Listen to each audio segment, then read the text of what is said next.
Hello and welcome along to Robin and Jane in the Stalls. For this week's episode, all I have to say is this. Have you ever heard the story of the Johnstone twins? Well, Jane, you hadn't. No, I certainly hadn't. I was a novice to Blood Brothers, so to speak, and I thought it was amazing. It was very political. I mean, the context is Thatcherism. It's Willy Russell's great musical written in the early 80s. It's about the haves and have-nots. It's about twins separated at birth and one being given away because the mummy of the two simply hasn't got enough money to feed all those mouths. So it's very sad, it's very tragic, it's very thought-provoking still, and it has some beautiful songs in it, including the very sad "Tell Me It's Not True." Excuse me, but I think it's interesting. Willy Russell actually said he didn't make a particular distinction between plays which had music in a musical. So I almost see it as a play with music, actually. That's what it is, and I love the fact that they haven't tried to update it in any way. It's still exactly as it was 40 years ago, and I would have known that because I think last night was my 15th time watching Blood Brothers. So over the years, I mean, I think every Nolan sister play the part of Mrs. Johnson. I've seen Lynn Paul do the role. I've seen Nikki Evans, who did it last time round in Belfast. So I've seen many actresses play the part. But of course, it is an iconic role. Barbara Dixon started off playing the part. Kiki D has done it, Mel C's done it, Stephanie Lawrence has done it, Petula Clark has done it on Broadway, and what a role for any female actress to play.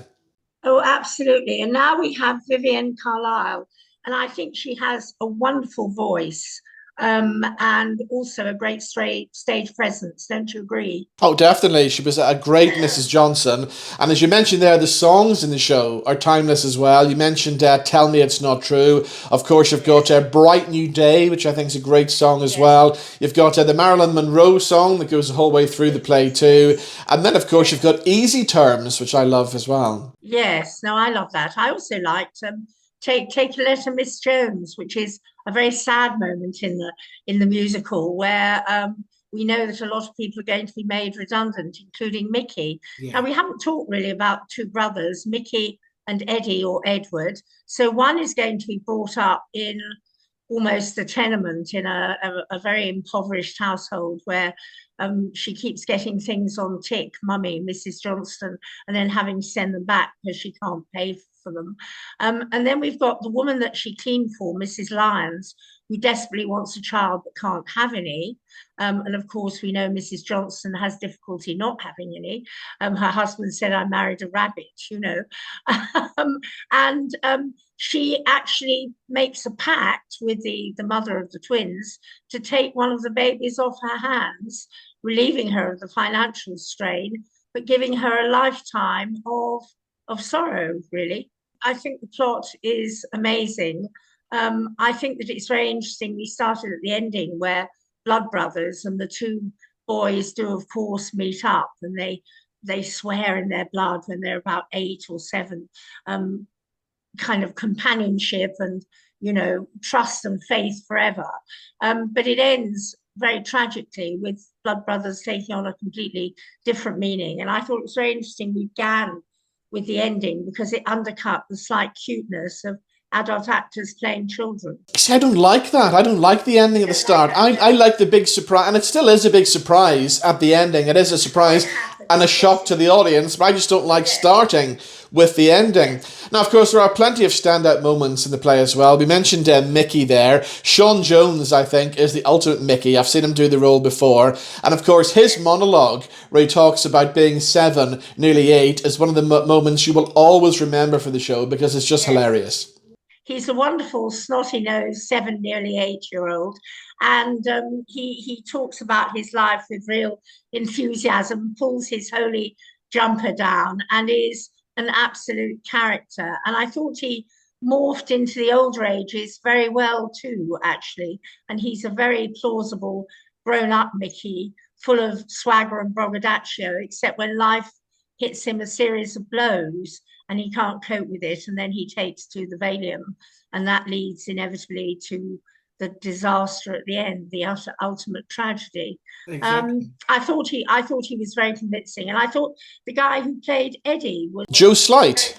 yes. Joe Sleight, also very good, and I've seen many actresses play the role of Linda over the years as well, and I think Gemma Brodrick did a great version of Linda. I think it's probably one of my favourite Lindas I've seen over the years. Oh, really? Oh, well, Yeah. that's good to know. Yes, she was delightful. She was engaging as a little girl, and then sexy as she was growing up, and then battered by life, but trying to retain her hope. No, she was magnificent, actually. And I just want to mention Paula Tappenden as well, who played the part of Mrs. Lyons. I thought she was great, especially the way that she aged throughout the show as well. I thought that was very well done. Yes, she aged very well. Well done to the makeup people.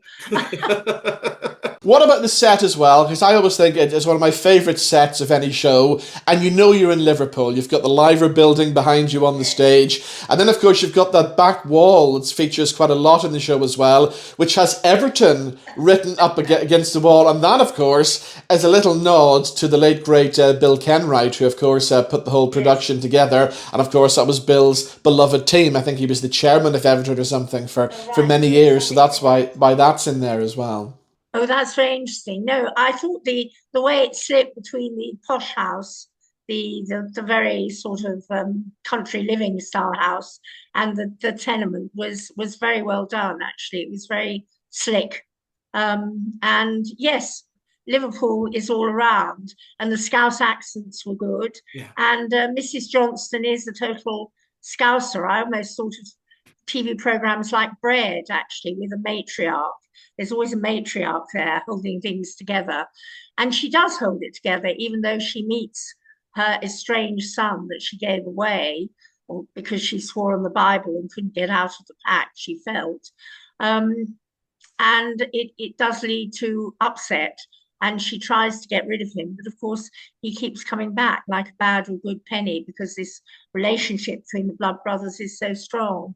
No, I really enjoyed it, I have to say. And we haven't mentioned Kristofer Harding as well, who plays the narrator part. Of course, he holds the whole plot together.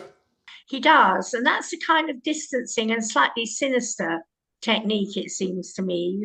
You hear the story coming at you from another angle, from this suited guy who's sometimes up on high, sometimes down below, and it creates a distancing technique, which is good. It makes you think. I always look forward to watching the audience's reaction at the ending of the show as well, because there's plenty of tears, there's plenty of gasps going on as well, and it's one of those endings, as I said earlier on, I've seen this play 15 times now, the ending still gets to me. It still works, it's still effective, no matter how many times you've seen it.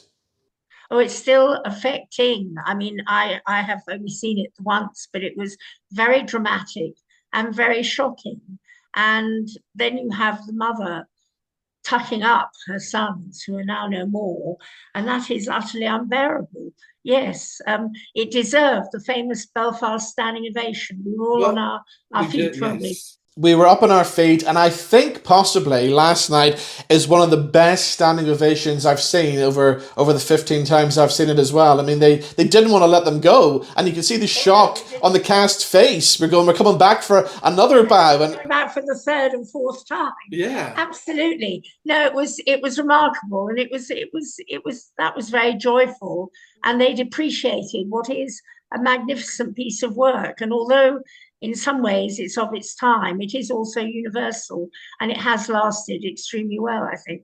Exactly. Well, it has been around for 40 years, and I reckon it's going to be around for at least another 40 years as well. So it's time now for us to make up our final decisions, give our final scores on Willy Russell's Blood Brothers, which of course runs at Belfast Grand Opera House through until the 8th of November. As always, we vote with something connected to the show, and since there's plenty of kids in the show, plenty of kids being born, we're going to vote with the little prams, Jane, today. So since it's your first time seeing Blood Brothers, how many little prams? Yes, I think 4.5. I think it was really very good. It was outstanding. Well, as it's one of my favourite shows of all time and still remains one of my favourite shows of all time, I'm going to give it 5 little prams. So there we go. Blood Brothers continues at the Grand Opera House through until the 8th of November. If you've been to see it, let us know your thoughts on it. And of course, let us know your thoughts on anything else that you've seen in the theatre as well. As always, thank you for watching. Thank you for listening. And we'll see you back in the stalls sometime very soon. Goodbye.